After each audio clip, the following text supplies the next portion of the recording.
Hi everyone, welcome back to another episode of Global Career Scholarship. And I know that the application has officially been open for applicants, at least for Cambodia. I'm not sure for other countries. In the previous videos, I've read my personal statement as well as my statement of purpose to all of you. Basically, the ones I used for the submission in 2019. But today, I was thinking that I'm going to read my statement of purpose, as well as I'm going to share with you some of the tips that I've used, basically to write my own statement of purpose. And this one, I actually was about to use it for my GKS application in 2022, which I wanted to pursue a doctoral degree, but then I decided to change and started working instead. So as I'm going to read, at the same time, I'm going to provide you with some tips so that it could be of any help as you're preparing for your own application. Right, so normally there are three different sections for the statement of purpose. I know that in the new form of application, they do not divide into three different sections, but basically it's the same. You need to write into three different sections still, knowing that these are still the three elements that you need to include in your statement of purpose. Alright, so the first part would be the language study plan, and I'm going to read it for you. I was assigned to Konyang University for a one-year rigorous language training when I arrived in Korea in 2019. It's never been easy for me to adjust to a new setting, especially since I started from beginning with the alphabets. My effort has always been the one thing that has kept me going. Instead of being intimidated, I had always given it my all in class and completed all of my assignments on time. Aside from class, I set a goal of memorizing 50 topic-related words per day and studied several topic mock tests for listening, reading, and writing. My Korean proficiency has considerably improved as a result of having my work examined by the professor. To improve primarily on speaking, I had always tried to practice with my friends, professors, and local people around school, as well as watch numerous Korean variety shows. At my second attempt, I had obtained topic level 4 thanks to the professor's constant assistance and my unwavering commitment. I did not stop there. I continued practicing till I achieved level 5 shortly after completing my language study. Prior to transferring to university, I will stick to my original plan and enroll in a topic preparatory program at my current school in order to prepare for level 6. My parents struggled to pay for me to attend English center when I was younger. Thanks to a friend who introduced me to a church where I could learn and practice English on a daily basis. I was a dedicated student in class, and as a result, my efforts and my English skills has consistently improved. I am grateful for the opportunity to work as an English teacher and an interpreter at my local church, where I was able to share my knowledge in English and practice at the same time, and afterwards landed jobs at various language centers in the area.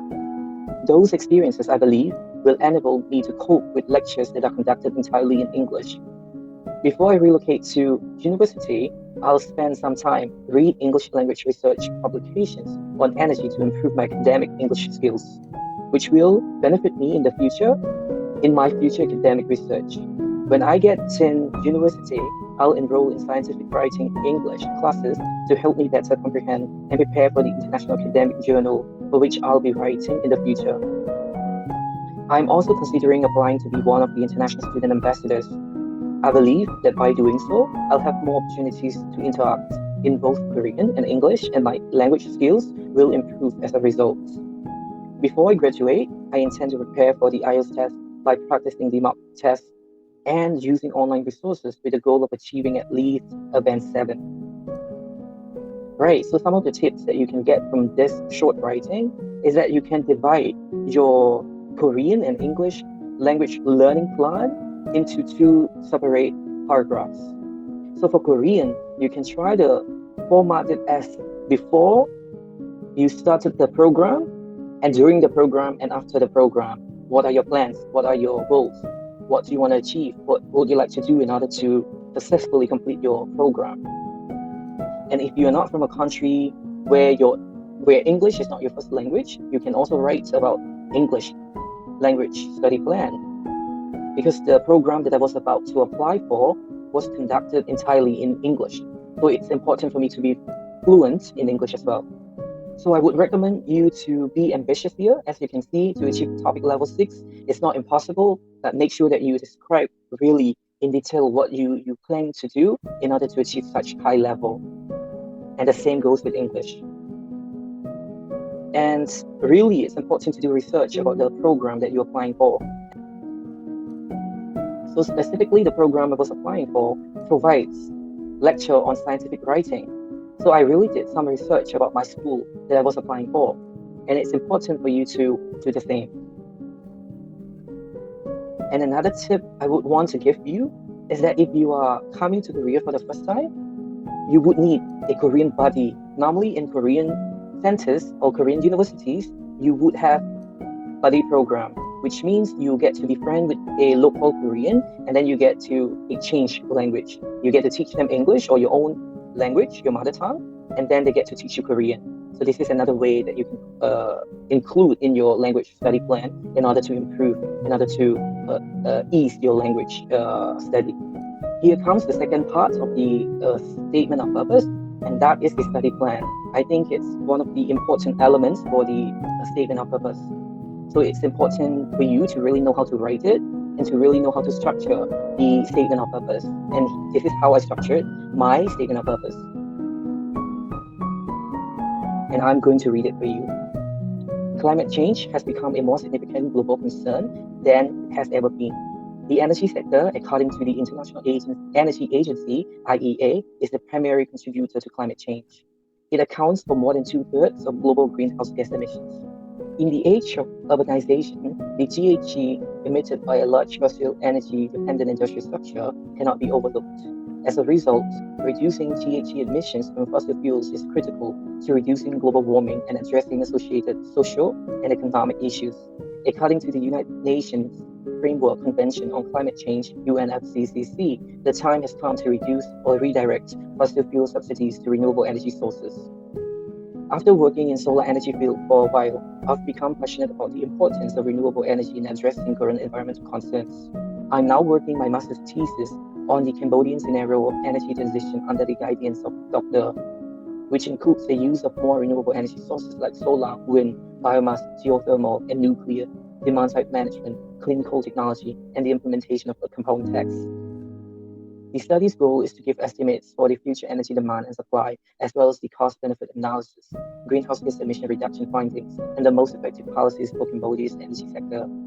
To improve my current research, I like to look deeper into the research on the relationship between the renewable energy transition and a variety of economic perspectives, as well as climate actions such as climate-related targets and policies that can be implemented in response to climate change and as a contribution to meeting global targets.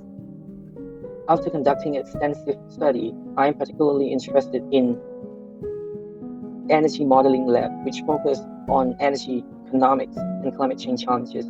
I was inspired by Professor, the lab's leading professor, who has been working tirelessly to publish research papers in the fields of energy and economics, which best connects with what I'm interested in pursuing. Working under his supervision, I'm convinced, will help me to broaden my horizons in the subject of energy and will prepare me well for my career objectives in the energy and environmental sectors. When I arrive in university, I will first settle in and familiarize myself with the university and the surrounding neighborhood so that I will know where to go in an emergency. In the first semester, I'll focus on choosing the research topic and discussing the research procedure with my advisor in order to conduct the research more efficiently and track my progress so that I can publish my first paper by the end of my first year. I will also be a part of the fourth BK21 program, which would allow me to collaborate on research with companies around university, and the experience will serve as a springboard for a research paper to be published next year. Apart from academics, I will seek out possibilities to join any extracurricular clubs on campus, such as entrepreneurship, sports, and cultural events, in order to enrich my academic experience. With my enthusiastic and compassionate nature, I'm willing to participate in any volunteer activities that will benefit Korean society. I'm devoted to following the schools and professors' guidelines for a successful academic journey. I'll continue to stay focused on my studies and research, and I'll put my best effort to maintain my academic excellence as I did at Tech University of Korea. Well, that has been my study plan. Basically, it's important for you to start with a problem statement. I mean, you can start with anything as you want, but for me, I think it's important to state your problem statement. And from your problem statement, you can go on and express what you want to do. And for me, uh, I after stating my problem statements and then raising the work experience that I've had in the past, there I could see some of the concerns, some of the problems in my community related to energy. And then for you as well, it's important to know what are the background, what are the experiences that you have in the past that would help you ease your research, ease your study in your master's or PhD programs. And in this part, you can do the same if you have had your bachelor thesis, and and if it's still relevant, if it's still related to what you are applying for, it's important that you state it here because it would be the experience, it would be a background that you have that would convince the committee that you have what it takes to do what you to work on the research that you want to work on. And your previous research experience would be a motivation in which you want to improve, and that could be the topic that you are planning to work on. And for me, I really did extensive research about the school that I was planning to apply for, also the relevant laboratory that I wanted to work, and the specific professor that I wanted to work under his supervision. And I think you can tell that from my writing that you can see that I've done quite research about the professor, about the university, about the program that I was planning to apply for. And from there, you can go on by really in detail explaining how you plan to spend the rest of your 2 years for your master's program or 3 or 4 years for your PhD program. Yeah, I would encourage you to write longer than what I did here, but really, it's important that you write what you plan to do in detail in this paragraph. Or you can write it as detailed as like in the first year, I plan to take these courses, and I think it applies for the university track applicants only, because for them they know which university they are applying for, and they also have probably laboratories and professors in mind that they want to work with or in. And from there, you really know their curriculum. Like for example, in the first semester, second semester of the first year, what are the courses that you are going to take, and how are you going to ease it. So really, it's about strategies, it's about plans that you are going to use. Really, it's about imagination on how you can nail, on how you can successfully complete the program. Yeah, again, it can be in my first year, I plan to do this. In my second year, I plan to do this. And if you are doctoral applicants, in my third year, I plan to do this, publish the research. So it can be anything. But again, I encourage you to write as detailed as possible here. And again, to me, raising a statement or raising a problem statement is like an introduction. And then you should finish by the conclusion as well. And here it's a very short commitment in which you can also try to do it by yourself. It can be really anything. And here I'm just showing my commitment, my devotion on how I'm going to really follow what is going to be guided, and also going to keep my motivation, keep my hardworking spirit with me as I am going through a doctoral program. All right, I think that's about it for the second part.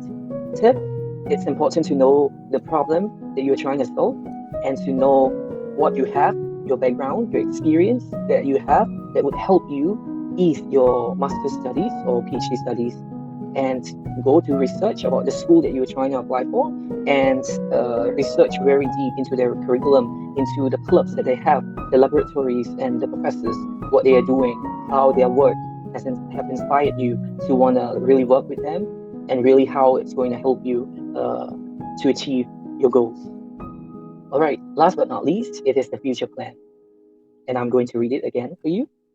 As a result of my diverse experiences, my professional career aspiration has been shifted from merely wanting to be a well-paid engineer to becoming a more environmentally concerned individual. They also taught me that having a clear plan is unquestionably important for future career success. My goals are divided into two categories, short-term and long-term. In the short term, after graduating from university, I plan to pursue a postdoctoral research and work as professor's assistant for a few years and then work to put research findings on renewable energy and climate change into practice in developing countries. I will return home with all of the aspects and experience gained on and off campus to apply and work with governmental and non-governmental organizations, including to closely examine what measures we should take to transition from fossil fuels to renewable energy sources in order to respond to both energy shortage and climate change. In the long run, I plan to join efforts to promote the expansion of clean energy market by focusing on innovation, startups, and entrepreneurship with the objective of aiding entrepreneurs in developing, launching, and growing new energy firms in the region. Meanwhile, I'll seek for a post as a researcher and professor at where I'll offer lectures on renewable energy technology, energy, and environmental policy. I believe that the younger generation is the backbone of our country's development, and I believe that sharing my international knowledge and experience will assist them in doing so. Right, that's it. So it's important to really have an introduction, a very brief introduction, as you can see from mine, and also it's important to divide your future plan in short and long-term plans, right? It's important. And as you can see, hidden in black here are the names of the organizations I plan to work with. And it's important to do loads of research about those organizations, about their objectives, their missions, their visions, and how they are aligned with your career aspirations. And it's important because when you write names, when you know objectives, when you understand what you want to do and who you want to be in the future, like for example, 5 years from now, the selection committee can clearly see that you really know what you are writing and you really know what you want to do and how you are going to develop, use the knowledge to develop the sector that you are planning to work and on any organizations, any firms that you're planning to work with. Right. So the tip is that you need to do research about the organizations that have missions, visions that are relevant, that are aligned with what you plan to do, and how it's going to help you implement what you learn, and also how you can join hand in hand in order to help solve the problems, solve the causes that you believe in.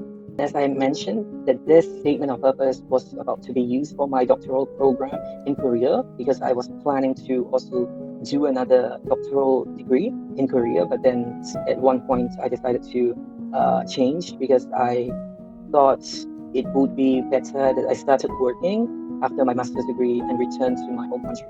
Right, I think that's it for today. And honestly, I had my application ready during that time, but if it's not time, it's just not time. And I believe that I get to do something better and important as I'm working now. And hopefully when time comes, I get to do another doctoral degree in the future. But for now, I hope that my hard work, as I read my statement of purpose that I was about to submit for the Global Career Scholarship in 2022, will help you to prepare yours. And hopefully you get to be chosen as one of the successful applicants. Please stay tuned for the next video as I'm preparing for the interview tips and my interview experience and how I dealt with the interview questions during my time, and also based on my mentoring experience after hearing different weird or strange or quite interesting questions and how I would answer those questions I'm going to share with you in the next video. And until next time, stay safe and thank you very much. See you.